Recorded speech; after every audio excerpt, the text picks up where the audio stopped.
This is ABC 7 News at 6. Roughly 1 year after a high-profile brush-up with President Trump, Governor Janet Mills changed her mind after saying she would not attend his annual governor's meeting. Good evening, and thank you for joining us. I'm Beth Jones. According to reporting from our sister station WGME, Governor Mills was spotted in attendance at the governor's breakfast. The Trump administration initially shared plans to only invite Republican governors, but then walked back that decision. Mills took to social media to share the following statement this afternoon, saying, quote, "Trump's rhetoric against my fellow Democratic governors and his attempt to transform a traditionally bipartisan event into a vanity project made the decision of whether or not to attend this year's White House event a difficult one. Last year, my gut told me to stand up to the president. This year, right before the meeting started, it told me that I needed to show up. So I decided to attend because I have vowed to stand up for and defend Maine people no matter what, and I keep my promises," end quote. In other news tonight, Old Town residents and businesses may be dealing with low water pressure for a while after a major malfunction inside a local business. According to a post from the Old Town Water District, at approximately 5:30 this morning, a 6-inch fire suppression sprinkler water line failed inside a local business, releasing approximately 277,000 gallons of water before the district could get the line shut down. The district says the incident caused enough water loss to trigger lower pressure in adjacent communities, but the water line has been shut off until the customer makes the necessary repairs. A man has died after a fire in Augusta yesterday. According to the fire marshal's office, crews responded to 347 Riverside Drive around 2 p.m. Thursday for a reported house fire. They located a fire in the basement of that single-family home and found a male occupant outside the house who had suffered severe burns. He was transported to an Augusta hospital and later taken by life flight to Maine Medical Center in Portland for life-threatening injuries. A fire marshal's office spokesperson Shannon Moss announced today that the man had died at the hospital as a result of his injuries. He was identified as 66-year-old Michael Keith. Investigators have determined that the fire was caused by accidental ignition of flammable liquids near a chimney door. The investigation into that incident remains ongoing. Well, this weekend, Maine will become the 22nd state in the country to enact a red flag law. Efforts to implement a red flag law gained momentum after the 2023 Lewiston mass shooting. And now, as that new law takes effect, many Mainers are asking what it changes and how it works. Our Alex Schley has details. Beginning Saturday, Maine's new red flag law will take effect, allowing both family members and law enforcement to petition a court to temporarily remove firearms from someone deemed a danger to themselves or others. The constitutionality of red flag laws have been upheld across the nation, in courts across the nation, including in the Supreme Court. The red flag law will act in conjunction with Maine's existing yellow flag law, which until now only permitted law enforcement to start the process of temporarily removing firearms. Supporters say the change gives families a more direct path to act when they see warning signs. In Maine, where 90% of Maine's gun deaths in a typical year are suicide, there are often warning signs, and families are often the first people to know. We reached out to local law enforcement, asking whether Mainers should still feel comfortable contacting police when a loved one is in crisis. Multiple departments either did not respond or declined to comment. Bangor, Brewer, Vesey, Hamden, Herman, Holden, and the Penobscot County Sheriff's Office. Maine State Police did issue a statement saying they have hosted 6 training sessions on the red flag law, which 1,200 members of the Maine law enforcement community attended. The statement added in part, quote, "The training is meant to provide an overview of the law, so law enforcement understands how the law works with an emphasis on understanding the core processes, safe and effective services, firearm relinquishment, as well as how the new law might coexist with the current yellow flag law." For those looking to file a petition under the new law, no one at the Penobscot County Court was available Friday to discuss how the rollout will work or what steps citizens should expect.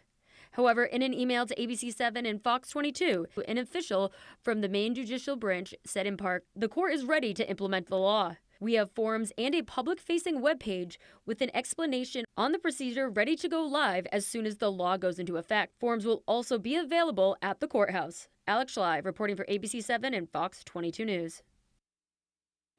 One additional note there that the website is not live yet, but court officials say they expect it to be live at some point tonight. Meanwhile, today the Supreme Court sent shockwaves through the Trump administration, ruling that the president had exceeded his authority when he imposed tariffs on numerous U.S. trading partners. The court ruled 6-3, with Chief Justice John Roberts writing the decision. Reactions are pouring in over the landmark ruling. Maine senators weighed in, with Senator Susan Collins saying, quote, "Today's Supreme Court ruling reaffirms that only Congress has the constitutional authority to impose tariffs, and the president can only do so under a clear and limited delegation of authority from Congress," end quote. Senator Angus King also commenting, saying in part, "Today's 6-3 ruling is an example of the Supreme Court reasserting its key role in our government. I can only hope that my colleagues in Congress follow the judiciary's lead to reassert its own role and responsibilities as the Constitution outlines," end quote. Finally, Governor Janet Mills also speaking out, saying, quote, "While I applaud the court for its ruling today and the relief it will bring to Maine people, I think the president needs to provide some sort of restitution to the retailers, distributors, and the Maine and American people for the financial pain he made them endure for nearly a year," end quote. Well, Maine representatives are looking to pass a bill that would modify a law affecting small distilleries. Some argue that the bill is addressing the wrong issues, and our Alexa Kennedy shares more.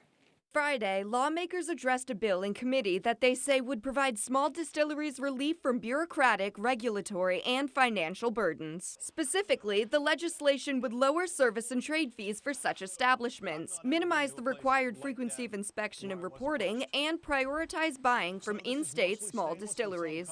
We've had a couple of distilleries close in the last few years. It's been a really difficult time for the industry as a whole.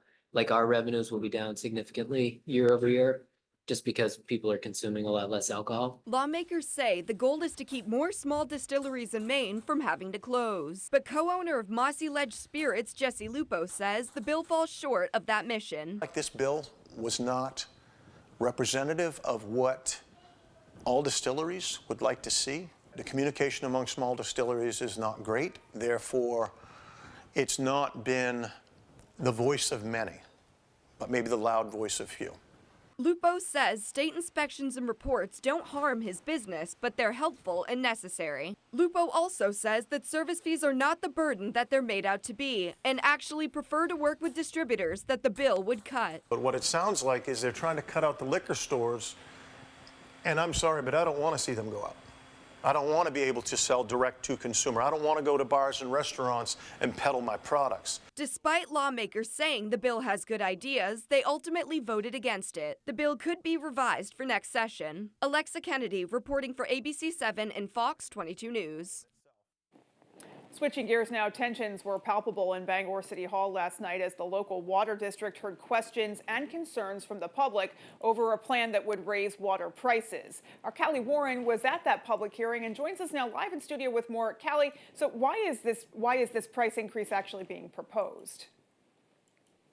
Thanks, Beth. Well, after talking to members of the Water District, they say that they're in need of funding for infrastructure improvements, thanks in part to economic inflation impacts. But local residents are also concerned about the added strain on their own wallets as well. Let's take a look at what folks are saying on each side of that. 10.5% is a huge increase, no matter how you cut the cake. Did you get a 10.5% increase in wages this year? Economic conditions are straining Bangor's Water District and Bangor residents. The Water District laid out their plan Thursday to raise water prices 10.5% across the board. One of the biggest issues facing us is we have 200 miles of water main under the streets of Bangor, and 42 of those miles are over 100 years old. You're talking $2 million a mile for replacing water mains. That's $84 million we're facing. The city experienced 73 water main breaks in 2025 alone. Those from the district say their water prices, even with the proposal, are already affordable compared to other options. A gallon of water that you buy at a store is $1.26 roughly.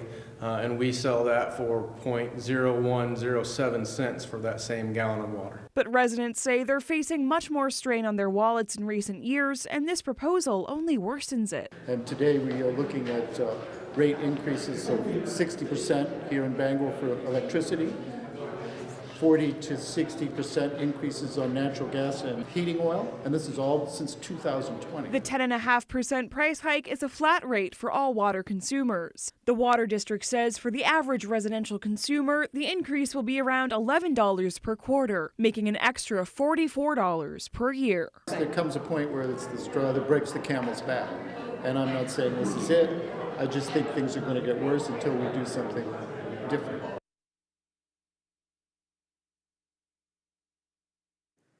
The increased proposal has to be approved by the Public Utilities Commission. Residents have 90 days to circulate and present a petition in opposition if they so choose. Otherwise, if the proposal is approved as it currently stands, the new pricing will take effect April 1st. Beth? Callie, thank you so much, and we'll pause now for a first look at our forecast.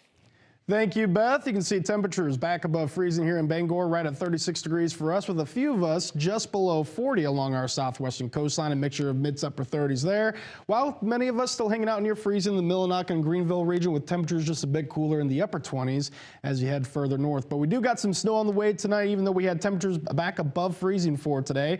You can see the winter storm warning all the way down there by Portland, just to the west of that, with the southwestern portion of the state mainly in that winter weather advisory that's going to be expiring by tomorrow morning around 7 a.m.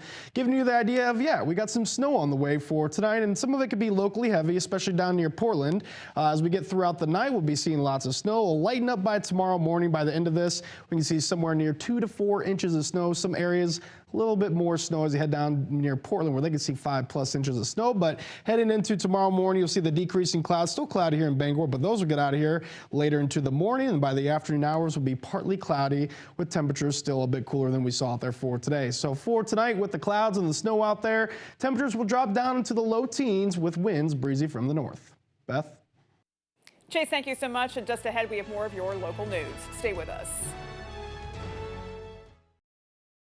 If you're a licensed technician and ready to get back to work or make the switch to a rewarding career, then look no further, because Ray Plumbing and Heating is hiring and ready to add you to their family today. For more information, visit rayplumbing.com. Do you want free internet? Forever? You got it. Really. We mean it. Spectrum is offering free fiber-powered internet forever. Want it? Just call this number and switch 4 mobile lines to Spectrum for a lifetime of internet you never pay for. It's not a trial, it's an unprecedented offer. So we'll say it again. Free fiber-powered internet forever. Have you called yet? Because your internet is forever. But this ad ends now. What's happening at the Penobscot Ice Arena? Youth hockey leagues.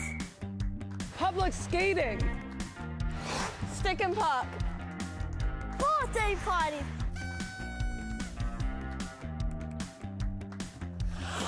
Adult hockey leagues. Frozen Friday laser light skate. Lace up your skates today at Penobscot Ice Arena in Brewer. For more information, visit penobscoticearena.com. They've got the sharpest pencil in town. Have they just sit around that showroom figuring deals and whittling that old pencil down? They know that if you buy once, you're gonna be back. So instead of buying one, you're buying two, and that's a fact. They've got the sharpest pencil in town. So come on down, neighbor. The coffee pot's on. If you're a licensed technician and ready to get back to work or make the switch to a rewarding career, then look no further, because Ray Plumbing and Heating is hiring and ready to add you to their family today. For more information, visit rayplumbing.com. You're watching ABC 7 Bangor.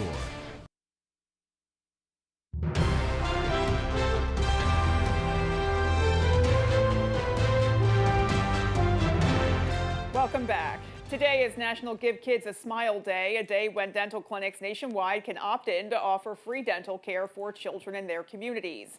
Dental students at UMA and Bangor got to pitch in and provide some of those services. Faculty at UMA, along with UMA dental students, provided dental cleanings, exams, and other services to kids.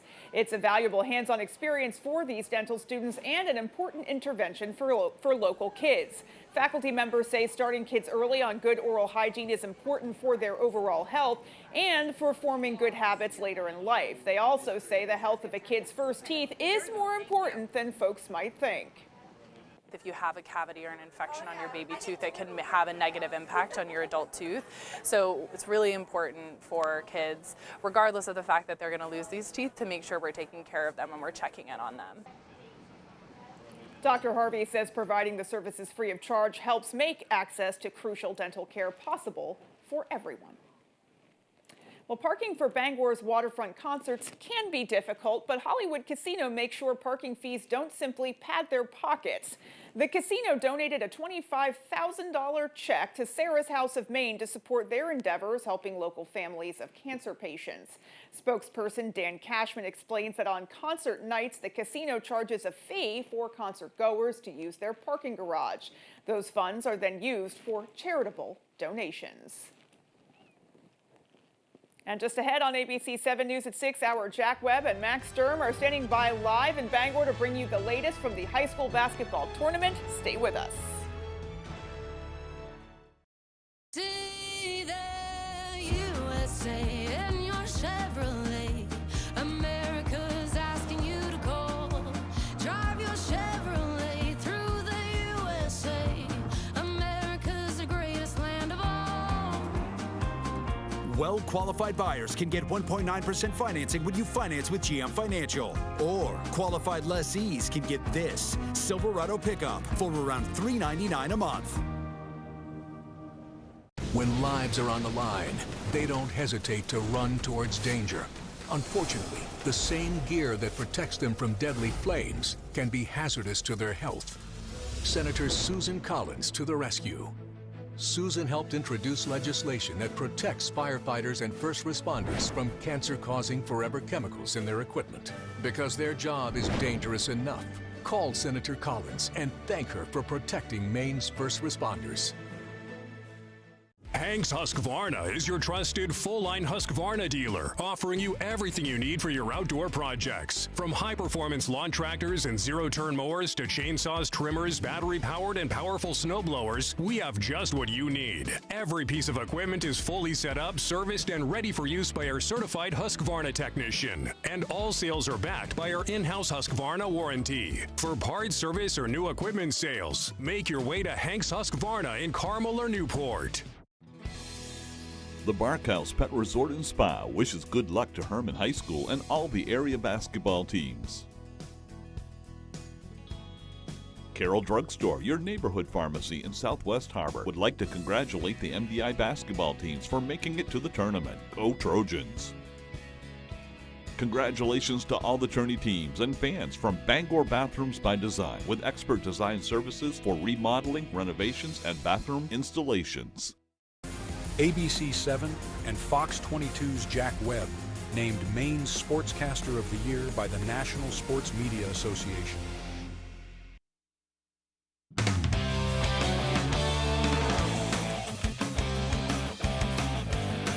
All right, welcome back in, folks. Now, obviously, we got big games tonight here in Bangor. You got Gardner and Lawrence facing off in the B-Girls Regional Final. Coney and Gardner facing off in the B-Boys.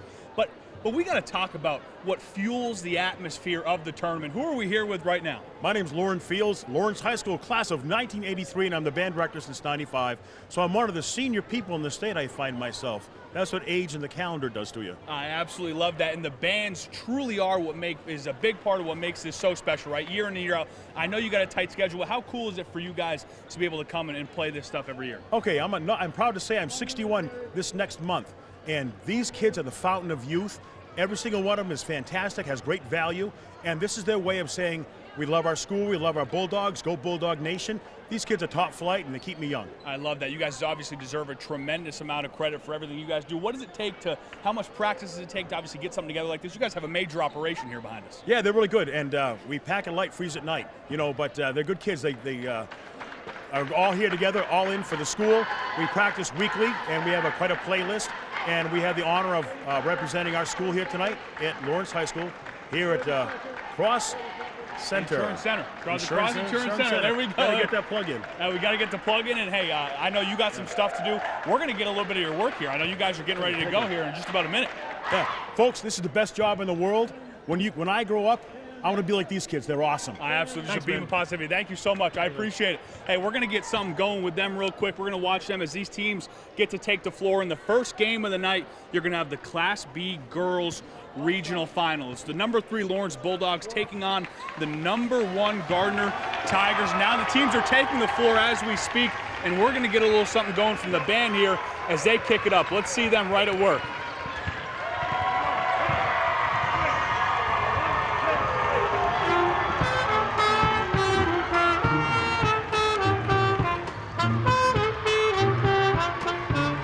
Little all-star action.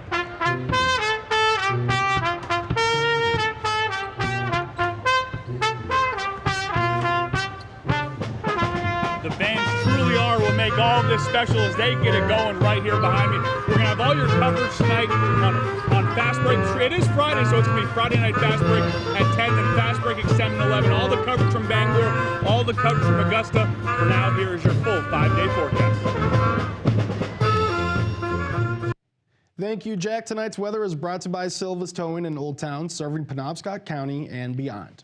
All right, highs out there for today did reach back above freezing here in Bangor at 36 for us. You saw many of us just below 40, Machias, Rockland, and many of you in the mid to upper 30s as you head down to the southwestern portion of the state. As those temperatures fall, maybe a little bit of rain out there, but mostly seeing snow for tonight as we get some weather in the area, but still temperatures dropping into the low teens for tonight. You can see single digits possible as you head further north. You're going to be away from the snow, seeing clearer skies for tonight, so much easier for you to drop the temperatures out there, while we can stay near 20 degrees in Portland for tonight. As we get into tomorrow, a bit cooler than what we saw out there for today, but still highs trying to reach for 30. We'll be in the upper 20s here tomorrow with slightly cooler temperatures as you head further north with those low to mid 20s in Clayton Lake and Caribou. So average highs have now bumped up to right around 33 degrees, just a degree above freezing. We won't be doing that for tomorrow, but get a little bit above for your Sunday with that high back in the mid 30s. Then we'll even out mid to upper 20s for Monday, Tuesday, Wednesday, and here comes another warm day, 42 degrees. We're starting to get that spring-like weather where we're seeing some jumps in the temperatures each day here and there, but otherwise still pretty close to average throughout this week, as you see by Friday, right around average with that high at 34. So again, winds out there, a little breezy at times. We're seeing some breezier winds up north for today, but only 6 miles per hour here in Bangor. Winds will pick up throughout the night as the snow passes by. We can see some gusts near 20 miles per hour with snow falling. It's going to create some low visibility and some blowing snow out there on the road, so you got to be careful, especially driving into tomorrow morning as well, as that snow is coming to an end. Winds will stay pretty breezy throughout the afternoon, but will be dying down towards the evening. You'll see right around 15 to 20 mile per hour gusts then, and those winds get a little bit lighter as we head throughout your Saturday nights into your Sunday morning. So here's a look at the snow. It's arriving here shortly. We're going to see some snow here definitely by 8:30 to 9 o'clock, and definitely down into Portland before that as well. And that's where you're going to see the higher snow totals down near Portland, where you see the darker colors here on the map. As this continues on, just as a little bit past midnight, the snow begins to lighten up because the winds are going to be picking up as well. As we continue on towards the early morning hours, a lot of this will be off the coastline by then. This is going to leave us dry by right around 7:30 to 8 o'clock. Still some cloud cover here in Bangor, but that will get out of here in a hurry, and we'll see the sunshine back with a few clouds here and there going throughout your Saturday afternoon. Here comes Sunday night, and then Sunday afternoon, plenty more sunshine again as that high pressure fills in and those temperatures back into the mid-30s. So for tonight, you're seeing lows right around the low to mid-teens. A little bit of wind out there, gusting near 20 miles per hour from the north, but the main thing is the snow showers out there for tonight. Looking at right around 2 to 4 inches of snow, a little bit higher amounts as you head down near Portland. For tomorrow, those highs will be in the upper 20s as the snow gets out of here. Partly cloudy throughout the rest of the day, still breezy with some wind gusts reaching near 20 miles per hour still early on. So here's a look at your extended forecast. You're going to see the warmth return for your Sunday with highs back in the mid-30s, but then cooling back off into those mid to upper 20s Monday, Tuesday, and the Wednesday. We got a big system off the coast Monday that could bring a slight chance for snow. Otherwise, we'll stay dry throughout Monday afternoon. Beth? Chase, thank you so much, and there is still more to come. Stay with us. You heard it was a hit. You heard it was a smash. A wonder. A phenomenon. An international sensation. But you haven't heard them.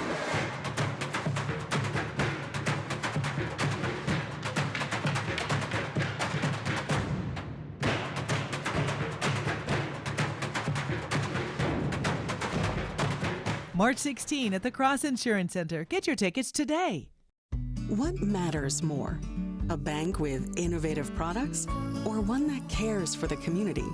At Bangor Savings Bank, we think it's both because our innovation helps customers build stronger credit, earn rewards when shopping local, give teens independence and financial experience, and simplify business with local solutions.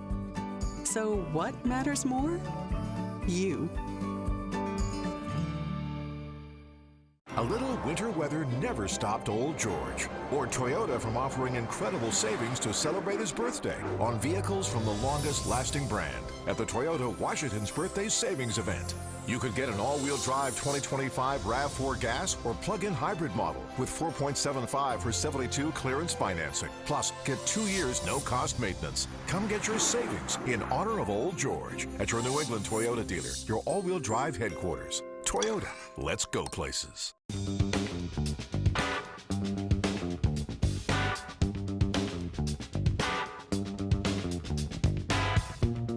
Roto-Rooter has served the greater Bangor area and beyond for 35 years, offering plumbing, hydrojetting, snaking, descaling, video inspection, and grease interceptor cleaning services. For all your residential and commercial clogs, call Roto-Rooter today, 990-1234. And away go troubles down the drain. Roto-Rooter.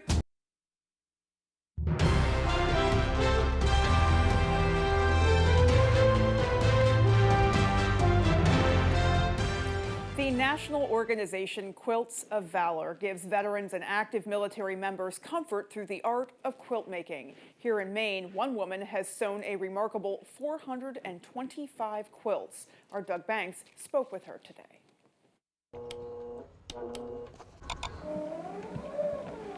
Okay.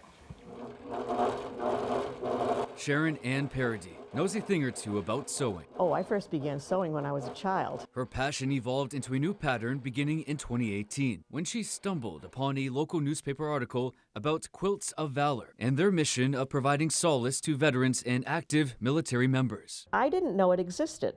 And in my mind, it was like, well, this is the world's best kept secret, and it shouldn't be. It gives me a place to award the sewing. It's like, I'm not just sewing for the sake of sewing, I'm sewing a quilt of valor. And it's just a small gesture of thanks that I can do for them. Since that day in 2018, she's sewn a small gesture of thanks 425 times. Apparently, it's the highest honor that a civilian can give to a veteran is the Quilt of Valor. She sews comfort and healing to veterans, and for a moment, to her husband as well. He was ill, he had Parkinson's. He was capable of being alone, but I didn't want to leave him alone. He knew where I was, he could hear the sewing machine or the quilting machine. He knew what I was doing, and it gave him comfort. Parody continues to sew regularly. Not every day, but almost every day, I'm sure. And as the needle and thread varies, they're always individual. So too does its touch. Oh, it's very important that everyone has a unique touch. From the basement of her Augusta home, Doug Banks, ABC 7 and Fox 22 News.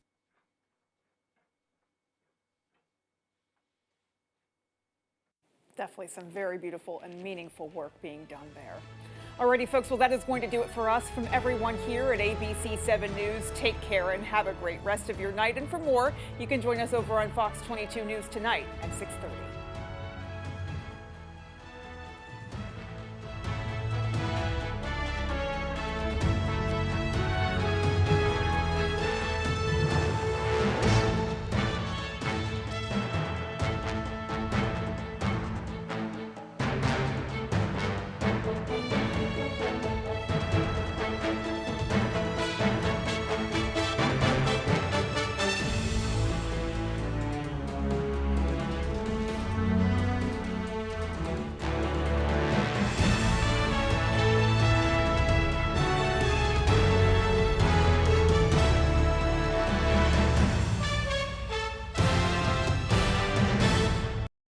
Tonight, breaking news. The Supreme Court deals a stunning blow to President Trump's emergency tariffs. What happens now? Plus, tracking severe storms and a potential nor'easter. And authorities search the former home of former Prince Andrew. More Americans turn to World News Tonight with David Muir, the #1 newscast in America. I'm Jim with Lowry Law. A husband and wife called me after they were hit by a drunk driver. We got them a $400,000 settlement they were able to use for their retirement. Call me. I'm your go-to guy. Dedication, teamwork, and passion drives you on the court. Coastal Auto Parts, 30 locations in Maine, will get you to the moment that matters. It's tourney time. Good luck. Case is dismissed, period. Now, you may have hurt your hand because I saw how she was pulling at the door. And it was a frightening experience, and she's got to be taught a lesson that that's not the way civilized people behave. Yes, ma'am. Judgment on the counterclaim for $500. We're done. Even though he wrote me a check for... We're done! Oh, excuse me, step out. Judge Judy continues in a moment. And on the next Judge Judy. My opinion's the only one that counts. I don't think it was the right decision because that man knows he's wrong and he knows that he gets over on people. I want this to be over with, and I want her out of my everything. What comes around goes around, and karma's not done with him. This is just the start of it.